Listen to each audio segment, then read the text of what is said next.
talking about the budget and we're talking about jobs, how will you stand during the budget process in regards to safety net programs and raising taxes to balance the budget?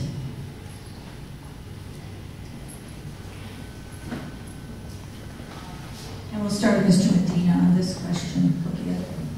Well, I'm proud to be a Democrat. I've always been a Democrat. I'm a lifelong Democrat.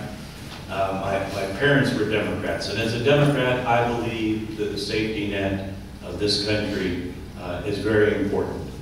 And I have always fought and stood up for those people who need it most, and that's what the safety net is about. So if I'm elected in Sacramento, I will fight to keep those things, whether it's the in-home support services for the elderly, for the disabled, whether it's child care for teenage moms. I will fight for the safety net. And I think our country is who we are because we have it in place. And I do not want to see it dismantled as some people have tried in the last few years. So I will fight to keep it in place. Thank you. Mr. Beatty? Yeah. Absolutely. How will you stand during the budget process in regards to cutting safety net programs and raise taxes to balance the budget? But we've got to keep programs in place for those that aren't able to provide for themselves at all. And those have to be in place and managed and made a priority for our budget folks. And when we have those discussions, because when it comes down to cutting budgets, you got to have your priorities first and foremost. And there are a lot of us that aren't able to take care of ourselves or need that assistance. I know my son was in the healthcare industry providing in-home health care. And I got to see, even as a firefighter, how important that is to a lot of families. So that needs to be preserved and be made a priority. As raising taxes to balance the budget, that's a last resort. After we've gone through the process, a good talk about the process and the budget and what needs to be cut, then I can come to you and look you in the eye and say, I need to raise taxes. This is what we've done to date, and we still have a shortfall. Mr. DeLeon? I agree that we need to protect, what was it called? What did the question say?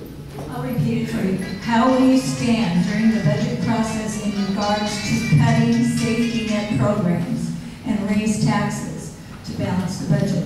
There's two issues that doesn't even went up. In reference to the safety net, that's a very large portion of the budget you're talking about. It encompasses so many, a very number of things, that many of those things are very important, need to protect, and I completely agree. But as an independent, as someone who is proudly an independent, we look at what even the governor, who is a Democrat, has proposed. Because you cannot, even if you pass new taxes, which I just agreed right now that the ballot, you still need to cut certain things. And even the governor himself has proposed to balance the budget through certain cuts.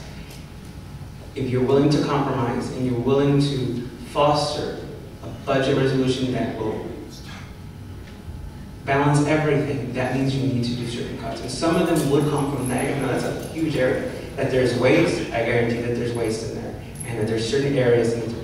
So I most definitely not only support the governor's ballot initiative, but also the fact that he has proposed several cutbacks that need to be instituted, because otherwise what you're looking at is not having a balanced budget. And that's the spirit of compromise. That's what's built this nation. Because if you don't have a willing to compromise with the other, in this case, would you have two parties that keep on fighting each other, and either you'll win all cuts or no cuts, you're not going to be able to balance everything. And that's what everybody else is about. So why can't you just get there and balance the budget? Because it's possible. It's possible. It's impossible to do it if you just want to cut, and you cut the safety net. You can keep the safety net, but you have to. The numbers are there. There are going to be certain cuts of certain things you need to take out. Now, even if the ballot initiative passes, that won't be a permanent solution to this problem, because you'll still have recurring budget deficits. So how can you solve that? Well, I think that there are those, a fellow Democrat, who has actually said, your fellow Democrat, that maybe reforming Prop 13, creating a split roll in there. If the people would be willing to do that, then that means we could fund all safety nets. And I would be in favor of that. Because that would return local control. But the political will hasn't been there.